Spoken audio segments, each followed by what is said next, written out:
Sir, आपने इतने सारे अचीवमेंट बताए कि पिछले एक साल में सरकार ने, मोदी सरकार ने क्या क्या स्टेप उठाए किसानों साढ़े के लिए। छः छः महीने में। जी जी, 6.5 महीने में। तो किसानों का आंदोलन सर अभी भी चल रहा है, पंजाब में किसान वहां पर आंदोलन पे बैठे हुए हैं। क्या उन लोगों से बात नहीं कर रहे हैं?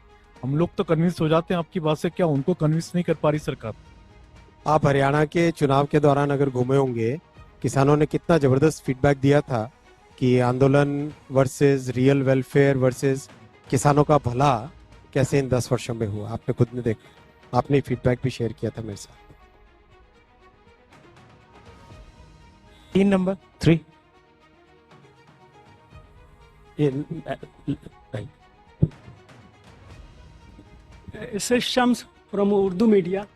आपने जो किसानों का दिखाया, आपने तो बिल्कुल जन्नत दिखा दिया। फिर किसान सड़कों पे क्यों आते हैं? बात हो गई ना, अभी तो इनको जवाब दिया मैंने। आप ठीक है।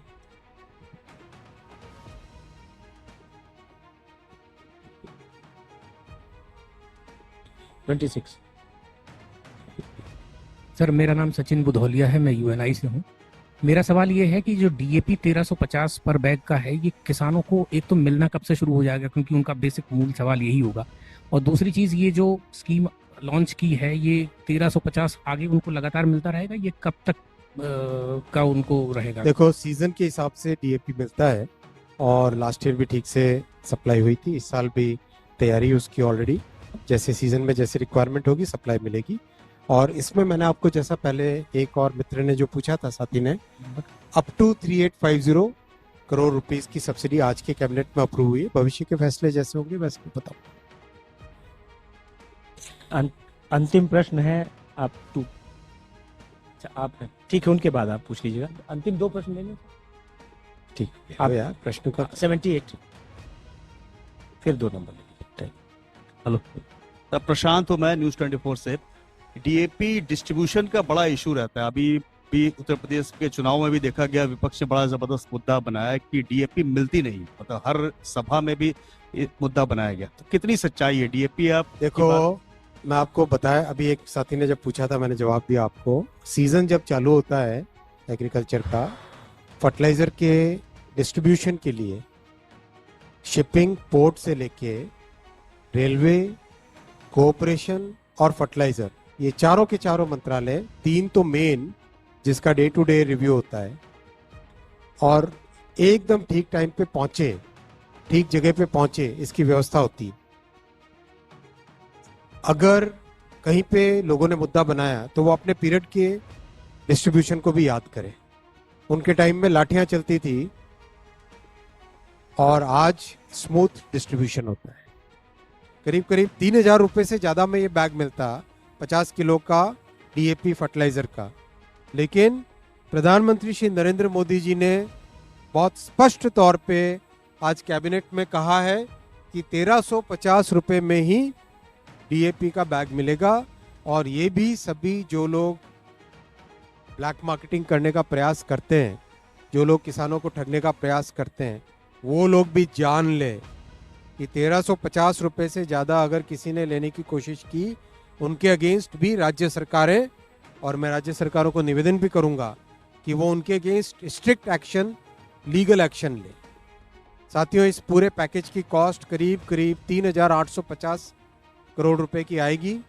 और ये आप अगर देखोगे तो एक क्लियर कमिटमेंट है पिछले 10 साल का। देखो, अगर आप इन 10 सालों में कभी भी किसी भी तरह के डिसरप्शन आए, चाहे कोविड का डिसरप्शन आया, चाहे वॉर का डिसरप्शन आया, किसी भी इस डिसरप्शन में प्रधानमंत्री श्री नरेंद्र मोदी जी ने किसानों के ऊपर बोझा नहीं बढ़ने दिया।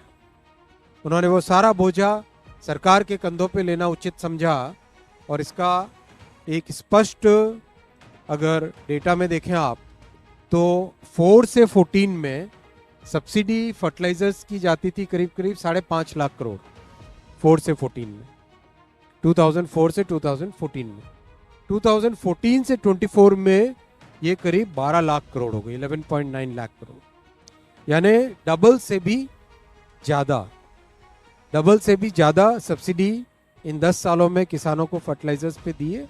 और इसका बहुत ही अच्छा परिणाम भी आया है। देश भर में जहाँ पर भी जाए हम, अभी हाल ही में महाराष्ट्र में काम करने का चांस मिला था, मौका मिला था, तो वहाँ किसानों से जितनी भी जगह बात करते, हर जगह किसानों का ये बहुत अच्छा एक इनपुट आता, फीडबैक आता कि सब्सिडी मतलब फर्टिलाइज़र का प्राइस मोदी जी ने बढ़ने नहीं दिया। दुनिया भर में प्राइस कहीं कहीं पर भी गया हो, लेकिन वो एक्स्ट्रा बर्डन मोदी जी ने किसानों पे नहीं आने दिया। वो बर्डन सरकार ने अपने कंधों पे लिया। मोदी जी ने ये क्लियर कमिटमेंट किसानों के प्रति दिखाया। ये साथियों दो बहुत बड़े फैसले आज लिए गए, और अगर इसको हम देखें तो ये एक पूरी सीरीज है। अगर ये सारे फैसले आपके सामने जो रखे हैं, ये फैसले जून में तीसरी टर्म प्रधानमंत्री श्री नरेंद्र मोदी जी की सरकार बनी थर्ड टर्म के लिए, उसके बाद के फैसले। आप इन फैसलों में क्लियर पैटर्न देखेंगे। ये पैटर्न है किसानों के जीवन से जुड़े, किसानों के खेती से जुड़े हर एक एस्पेक्ट, इनपुट से लेके आउटपुट तक, टेक्नोलॉजी से लेके क्वालिटी ऑफ इनपुट्स तक, एजुकेशन से लेके डिजिटलाइजेशन तक, रिस्क को कम करने से लेके मार्केट के सपोर्ट को बढ़ाने तक, यानी 360 डिग्री एनालिसिस अगर आप करो किसानों के किसानी का, खेती का, तो उसमें हर एक एस्पेक्ट में, हर एक डायमेंशन में प्रधानमंत्री श्री नरेंद्र मोदी जी ने, एनडीए सरकार ने एक क्लियर सपोर्ट और क्लियर इन्वेस्टमेंट के फैसले लिए हैं। आप शुरू से अगर देखो, एमएसपी यानी मार्केट सपोर्ट बढ़ाना, सीसीपी यानी बेटर क्वालिटी ऑफ क्रॉप्स बढ़ाना, एग्रीकल्चरल इंफ्रा फंड को एक्सपैंड किया, यानी किस तरह से खेती से रिलेटेड जितने भी इन्वेस्टमेंट्स की ज़रूरत पड़े उसको सपोर्ट करना, एडवांस्ड बायोफ्यूल्स, फिर बायो E3 बायोटेक्नोलॉजी को उपयोग में लाना, डिजिटलाइज करना एग्रीकल्चर को, न्यूट्रिशनल सिक्योरिटी और उसके लिए साइंटिफिक इनपुट्स देना, एग्रीकल्चर एजुकेशन बढ़ाना, उसको इम्प्रूव करना, लोगों की अवेयरनेस, लाइव स्टॉक जो उसके साथ सपोर्टिंग इनकम के साधन है उसको बढ़ाना, सस्टेनेबिलिटी को ध्यान देना, कृषि विज्ञान केंद्र के थ्रू साइंस और टेक्नोलॉजी को किसानों तक पहुंचाना, फिर नेचुरल रिसोर्सेज को प्रॉपर्ली मैनेज करना, फर्टिलाइजर्स का एनपीके, आज डीएपी का फैसला, इनपुट्स की कॉस्ट को कम करना, राइट, आय संरक्षण यानी इनकम को सुरक्षित रखने के फैसले, राष्ट्रीय कृषि विकास योजना, कृषि उन्नति, oil seeds, fortified rice supply, ये सारे के सारे फैसले किसानों की इनकम को सपोर्ट करने के, उनकी रिस्क को कम करने के, एफसीआई यानी प्रोक्योरमेंट को इम्प्रूव करना, नेचुरल फार्मिंग यानी एक सस्टेनेबल वे लाना, तो हर एक तरीके से। और आज के ये दोनों फैसले 22 और 23 नंबर पे अगर टोटल देखें तो प्रधानमंत्री श्री नरेंद्र मोदी जी की इस थर्ड टर्म में किसानों से संबंधित टोटल फैसले करीब करीब 6 लाख करोड़ के अब तक हो चुके हैं। 6 लाख करोड़ के ये सारे नंबर्स आपके सामने, और ये करीब करीब सारे आइटम आपके पास में कैबिनेट ब्रीफिंग में, इससे पहले वाले कैबिनेट ब्रीफिंग्स में आ चुके हैं। तो एक तरीके से किसानों की ज़िंदगी में खुशहाली आए, उनकी ज़िंदगी में बेटर इनकम रहे, रिस्क कम हो, इन सब विषयों पर ध्यान देके comprehensive development of farmers welfare का एक कॉम्प्रिहेंसिव व्यू पॉइंट लेके प्रधानमंत्री श्री नरेंद्र मोदी जी ने, एनडीए सरकार ने, मोदी जी की इस तीसरी टर्म में फैसले लिए। साथियों, आपको बहुत बहुत धन्यवाद, और एक बार फिर आपको 2025 की बहुत शुभकामना। Now will take question.